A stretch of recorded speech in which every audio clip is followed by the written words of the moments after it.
Cambridge 10 Test 2 Bài đọc 2 Trẻ em có năng khiếu và quá trình học tập trên phạm vi toàn cầu.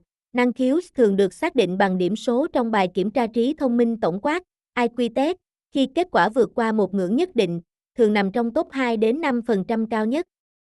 Môi trường giáo dục của trẻ có ảnh hưởng lớn đến điểm IQ và cách trẻ sử dụng trí thông minh của mình.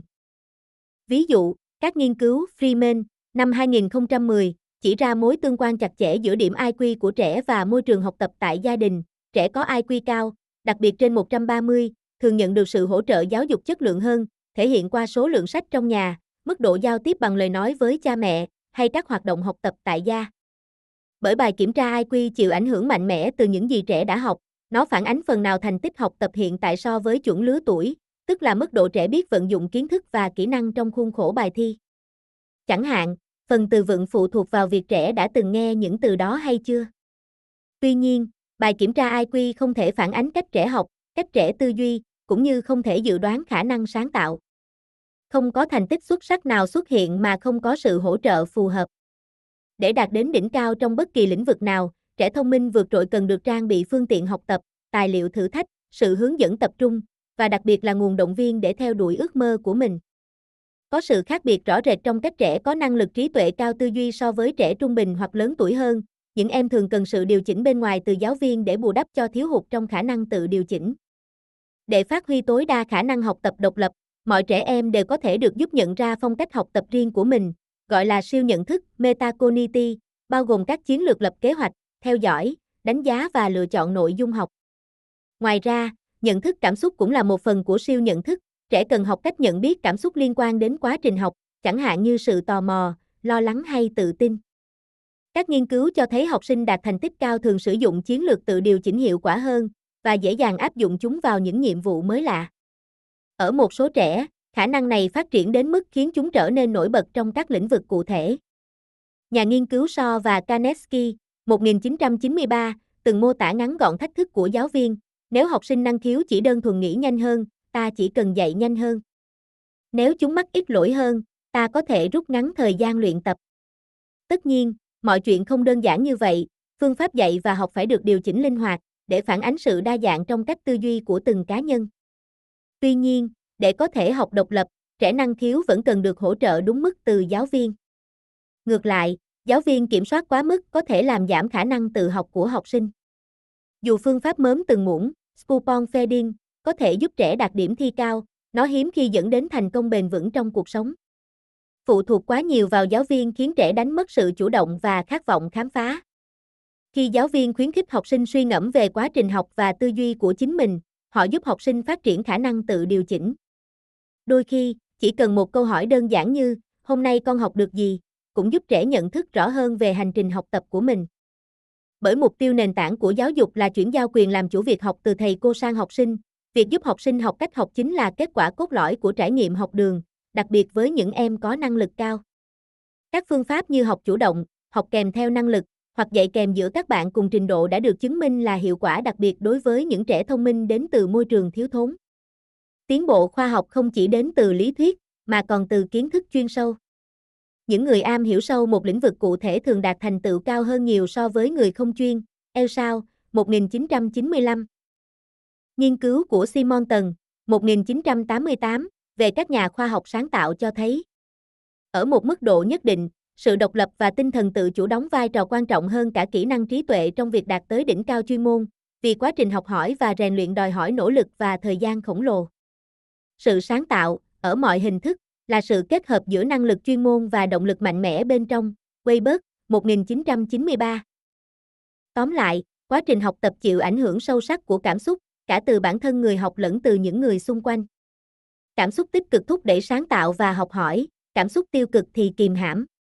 Chẳng hạn, nỗi sợ hãi có thể ngăn cản sự tò mò, yếu tố then chốt thúc đẩy khám phá khoa học, bởi tò mò chính là động cơ kích hoạt hành vi giải quyết vấn đề.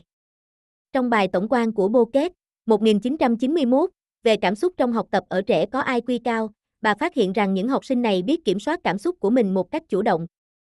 Chúng không chỉ tò mò, mà còn khao khát kiểm soát môi trường học tập, tăng hiệu quả tiếp thu, và liên tục mở rộng nguồn lực học hỏi của chính mình.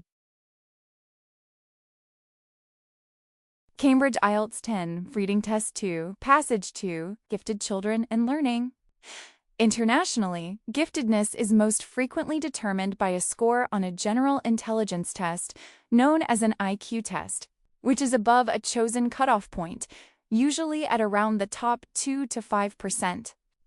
Children's educational environment contributes to the IQ score and the way intelligence is used. For example, a very close positive relationship was found when children's IQ scores were compared with their home educational provision, Freeman, 2010. The higher the children's IQ scores, especially over IQ 130, the better the quality of their educational backup, measured in terms of reported verbal interactions with parents, number of books and activities in their home, etc. Because IQ tests are decidedly influenced by what the child has learned, they are to some extent measures of current achievement based on age norms. That is, how well the children have learned to manipulate their knowledge and know-how within the terms of the test. The vocabulary aspect, for example, is dependent on having heard those words. But IQ tests can neither identify the processes of learning and thinking nor predict creativity. Excellence does not emerge without appropriate help. To reach an exceptionally high standard in any area, very able children need the means to learn, which includes material to work with and focused, challenging tuition, and the encouragement to follow their dream. There appears to be a qualitative difference in the way the intellectually highly able think compared with more average ability or older pupils, for whom external regulation by the teacher often compensates for lack of internal regulation. To be at their most effective in their self-regulation, all children can be helped to identify their own ways of learning, metacognition, which will include strategies of planning, monitoring, evaluation, and choice of what to learn. Emotional awareness is also part of metacognition, so children should be helped to be aware of their feelings around the area to be learned. Feelings of curiosity or confidence, for example. High achievers have been found to use self-regulatory learning strategies more often and more effectively than lower achievers, and are better able to transfer these strategies to deal with unfamiliar tasks. This happens to such a high degree in some children that they appear to be demonstrating talent in particular areas. Overviewing research on the thinking process of highly able children, Shore and Konevsky, 1993, put the instructor's problem succinctly. If they, the gifted, merely think more quickly, then we need only teach more quickly. If they merely make fewer errors, then we can shorten the practice. But of course, this is not entirely the case. Adjustments have to be made in methods of learning and teaching to take account of the many ways individuals think.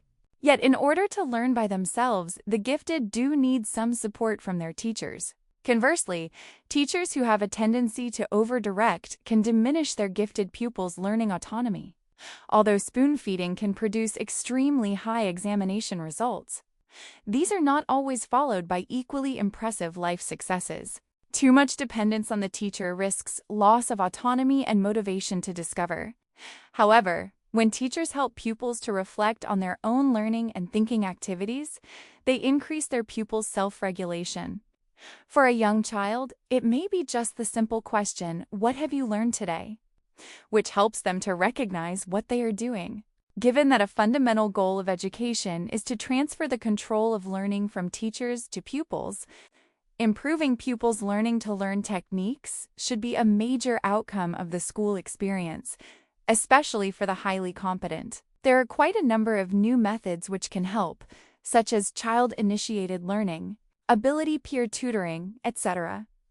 Such practices have been found to be particularly useful for bright children from deprived areas. But scientific progress is not all theoretical. Knowledge is also vital to outstanding performance. Individuals who know a great deal about a specific domain will achieve at a higher level than those who do not. Elshout. 1995. Research with creative scientists by Simonton, 1988, brought him to the conclusion that above a certain high level, Characteristics such as independence seem to contribute more to reaching the highest levels of expertise than intellectual skills, due to the great demands of effort and time needed for learning and practice. Creativity in all forms can be seen as expertise mixed with a high level of motivation. Weisberg, 1993. To sum up, learning is affected by emotions of both the individual and significant others. Positive emotions facilitate the creative aspects of learning, and negative emotions inhibit it. Fear, for example, can limit the development of curiosity, which is a strong force in scientific advance because it motivates problem-solving behavior. In Bokert's 1991 review of emotion in the learning of very high IQ and highly achieving children, she found emotional forces in harness. They were not only curious, but often had a strong desire to control their environment, improve their learning efficiency, and increase their own learning resources.